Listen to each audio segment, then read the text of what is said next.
Assalamualaikum warahmatullahi wabarakatuh. Perkenalkan, nama saya Muhammad Daud, Fakultas Tarbiyah Ilmu Keguruan, jurusan Pendidikan Agama Islam, semester 8. Sekarang sedang menjalankan kuliah pengabdian masyarakat secara daring berbasis program studi. Di sini saya akan mereview jurnal yang berjudul Pengaruh Utama Nilai-nilai Sufisme dalam Pendidikan Islam Indonesia Kontemporer. Diterbitkan oleh Jurnal Pendidikan Agama Islam, Journal of Islamic Education Studies, Vol 8 nomor 1 2020 halaman 21 sampai 38.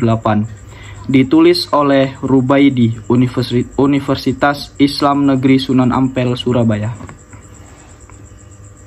Baik, saya akan masuki isinya. Dunia pendidikan Islam di Indonesia kontemporer dihadapkan pada problematika yang kompleks. Kompleksitas problematika pendidikan Islam di Indonesia ini semakin besar tantangannya. Memasuki suatu fase atau era yang disebut sebagai era disrupt dan era force truth. Di sini era disrupsi adalah mengacu kepada era yang ditandai dengan perkembangan teknologi informasi dan komunikasi yang sedang berjalan. Kita memandang ataupun menciptakan perubahan sekarang ini adalah perubahan yang fundamental terhadap kehidupan sosial manusia.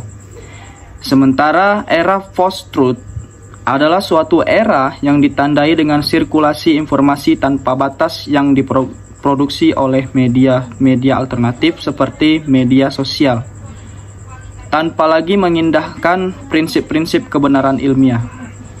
Nah, jadi sekarang di artikel ini menjelaskan di dalam era pendidikan sekarang, yaitu secara kontemporer. Untuk menganalisis peran nilai-nilai sufisme dalam konteks pendidikan Islam di Indonesia, artikel ini akan merekonstruksi konsep maupun praktik ajaran dan nilai sufisme dalam institusi sufisme pada Majelis Salawat. Majelis Salawat yang dimaksud adalah Majelis Salawat Ad-Limiyah di bawah Mursyid Gus Mursyidin, berbasis di Bojonegoro dan Pandaan Pasuruan, yang tidak lain merupakan institusi pendidikan Islam non-formal. Yang disebut sebagai institusi pendidikan Islam non-formal karena Majelis Salawat ini dibimbing oleh mursyid, juga memiliki ribuan murid atau santri.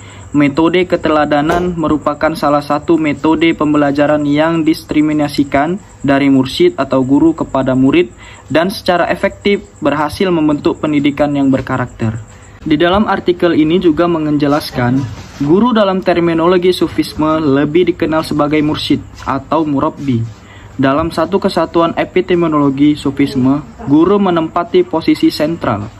Disebut sentral karena berporos pada eksistensi guru untuk membentuk epistemologi keilmuan sufi. Walaupun epistemologinya sufisme antara satu guru dengan guru lainnya pada prinsipnya sama, yakni berisi doktrin yang bermuara kepada tauhid keesaan Tuhan atau Allah Subhanahu wa taala. Namun dalam praktiknya antara satu guru dengan lainnya memiliki atau membangun sistem epistemologi yang independen. Independen di sini maksudnya yang berpendidikan. Epistemologi yang dibangun dengan berbasis ajaran tauhid oleh setiap guru menjadi guidance bagi para pengikutnya. Proses transmisi ajaran maupun doktrin dari guru kepada murid dari masa ke masa lambat laun berkembang. Proses perkembangan ini menjadi tradisi pendidikan sufisme dikenal dengan seperti istilah tarekat. Karena itu, tarekat sesungguhnya dapat dimaknai sebagai jalan menuju Tuhan yang berisi epistemologi, yang terdiri dari doktrin maupun ajaran yang disusun oleh gurunya. Bagi para penganut Al-Arabi dengan epistemologi akan mengikuti jalan. Tarekat dari masa ke masa ini sangat dipercayai oleh masyarakat muslim, sangat menguntungkan untuk menuju jalan Allah Subhanahu wa taala. Jadi, di dalam artikel ini dijelaskan bahwasanya tarekat ini adalah dasar yang menempatkan dimensi sufisme berbeda dengan dimensi keilmuan lainnya. Kenapa? Karena guru di sini, di dalam pendidikan sufisme ini, guru adalah sebagai pusat keilmuan, begitu sentralnya, begitu pakemnya. Pada prinsipnya, sistem pendidikan Islam secara keseluruhan mengadopsi ajaran yang dalam sufisme sebagai definisinya. Karena itu, para guru merumuskan konsep tentang sistem pendidikan Islam berbasis nilai-nilai sufisme. Jadi menurut saya, di sini saya mereview ataupun memberikan saran kepada artikel ini, terhadap artikel ini adalah menurut saya sudah bagus dalam pengajarannya, sudah bagus dalam materinya, sudah bagus dalam pembelajarannya. Boleh sedikit saya kasih arah tambahan kepada artikel ini adalah apabila sebuah pendidikan di atas namakan atau dilandaskan dengan pembentukan karakter, itu lebih menguntungkan bagi para, karena di dalam yang saya tahu dalam pendidikan yang membentuk karakter itu adalah agar menciptakan siswa yang ataupun mencetak siswa yang berwatak yang baik ataupun berakhlakul karimah. Terima kasih. Hanya ini yang dapat saya sampaikan. Wabillahi taufik wal hidayah.